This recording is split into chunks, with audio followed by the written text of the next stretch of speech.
নমস্কার বন্ধুরা, অর্চনা কিচেনে আপনাদের সবাইকে স্বাগত। আজকে চলে এসেছি একটা সুন্দর রেসিপি নিয়ে। রেসিপিটা হলো আলুর পরোটা। তার জন্য আমি 500 গ্রাম ময়দা নিয়ে নিয়েছি, আর তার সঙ্গে আমি দিয়ে দিচ্ছি 4 চামচ বেসন। এই বেসনটা আর ময়দাটা ভালো করে মিশিয়ে নেব, আর দিয়ে দিচ্ছি স্বাদ অনুযায়ী লবণ।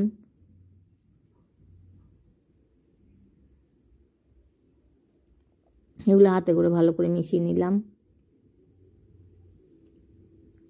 আর দিয়ে দিচ্ছি 1 চামচের মতন সাদা তেল।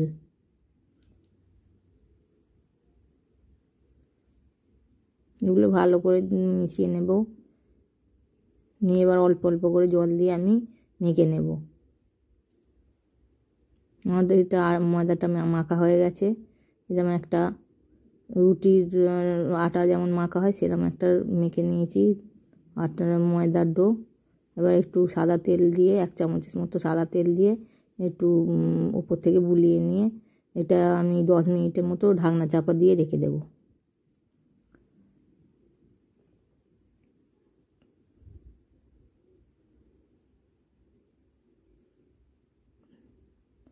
দশ মিনিট পরে আবার ফিরে এলাম। এবার আমি আর একটু থেসে নেব। ময়দাটা একটু ভালো করে থেসে নিয়েছি। এবার আমি ডেলা ডেলা করে পাকিয়ে নেব। এগুলো একটু আটার থেকে একটু বড় হবে, যেগুলো রুটি করা হয় রুটির ডেলার থেকে একটু বড় সাইজের হবে। এবার আমি কিছু আলু সিদ্ধ করে নিয়েছি, আর নিয়েছি ধনে গুঁড়ো, জিরে গুঁড়ো, একটু হলুদ গুঁড়ো, একটু কাঁচা লঙ্কা কুচি, ধনে পাতা কুচি, আর আদা কুচি। আর দিয়ে দেবো একটু চাট মশলা, আর দিয়ে দেবো একটু গরম মশলার গুঁড়ো।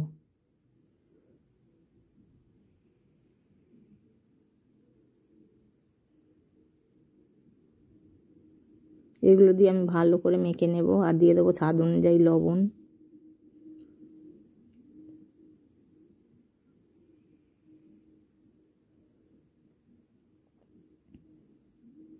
এগুলো সব দিয়ে একটু ভালো করে চটকে মেখে নেব। আপনারা গ্রেটার থাকলে আলুগুলো গ্রেট করে নিতে পারেন।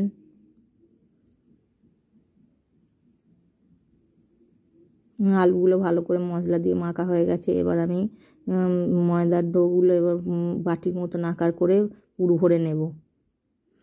পুর ভরে আর ওপরটা ভালো করে সিল করে দেবো, যাতে মানে পুরটা বেরিয়ে না যায়।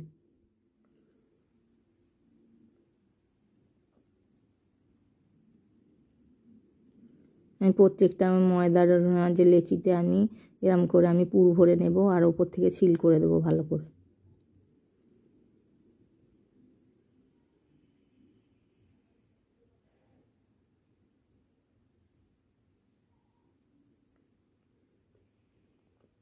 প্রত্যেকটা ময়দায় আমার পুর ভরা হয়ে গেছে। এবার আমি বেলে নেব।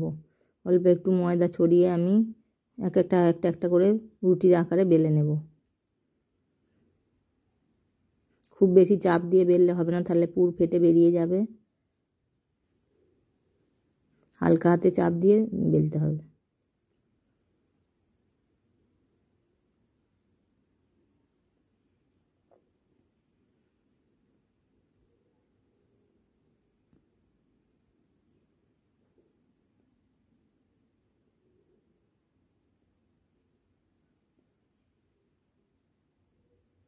আমার একটা পরোটা বেলা হয়ে গেল।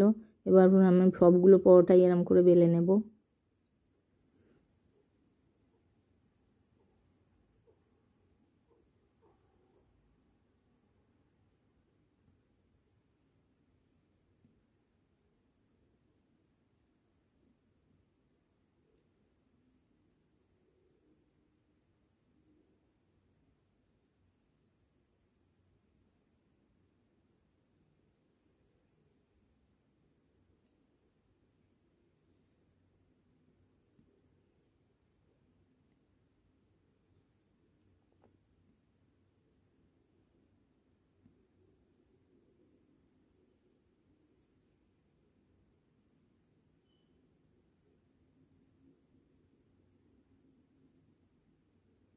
আমার পরোটাগুলো সব বেলা হয়ে গেছে। এবার আমি একটা উনানে একটা তাওয়া বসিয়ে দিয়েছি।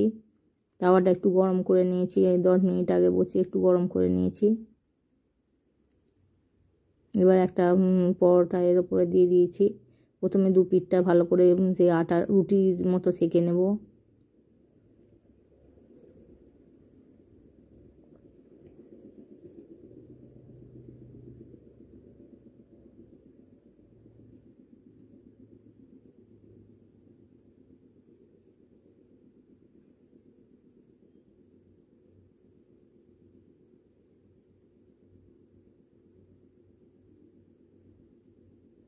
এবার আমি অপর পিঠটা উল্টে দেব, অপর পিঠটাও ভালো করে সেঁকে নেব।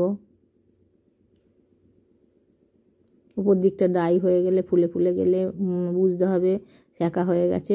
এবার ওপর থেকে একটু তেল ব্রাশ করে দেব। আপনারা চাইলে ওই যে সাদা তেল আমি একটু বাটিতে নিয়েছি আর ব্রাশে করে একটু ওপর থেকে ব্রাশ করে দিচ্ছি। আপনারা চাইলে বাটার কিংবা গাওয়া ঘি দিয়ে করতে পারেন এই কাজটা।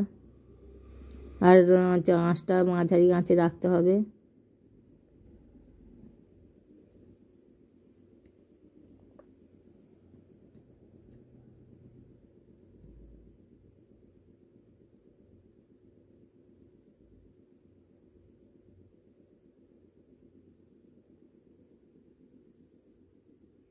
এপিট ওপিট করে ভালো করে তেল দিয়ে সেঁকে নেব।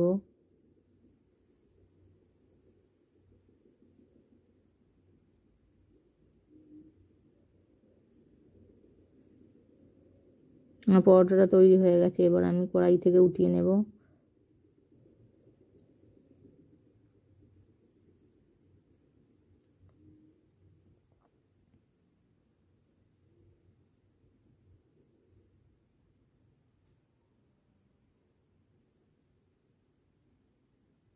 এরকম করে প্রত্যেকটা পরোটা আমি ভেজে নেব।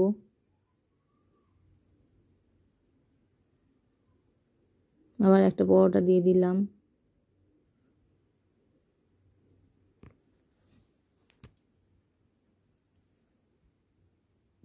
এপিট ওপিট করে আমি প্রথমে সেঁকে নেব, তারপরে তো ওপরে অয়েল ব্রাশ করে দেবো একটু।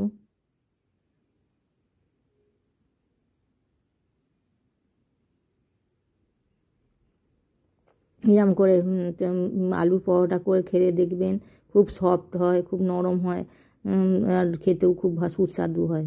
আপনারা এই পরোটা চাইলে ছোটো ছোটো করে পেঁয়াজ কুচি, রসুন কুচি দিয়েও করতে পারেন। আমি এখানে নিরামিষভাবে করেছি।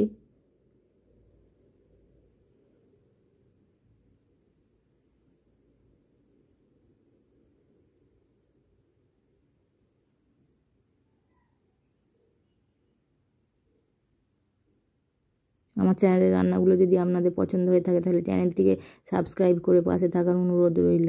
আর লাইক, কমেন্ট অ্যান্ড শেয়ার করবেন।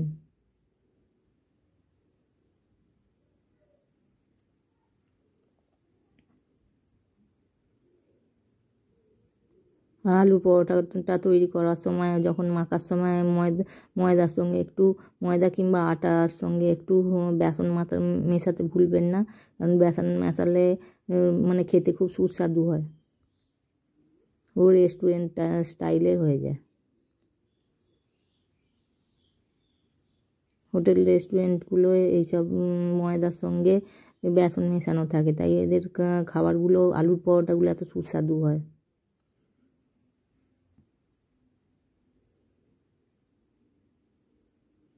এরমভাবে প্রত্যেকটা পরোটা আমি ভেজে নেব।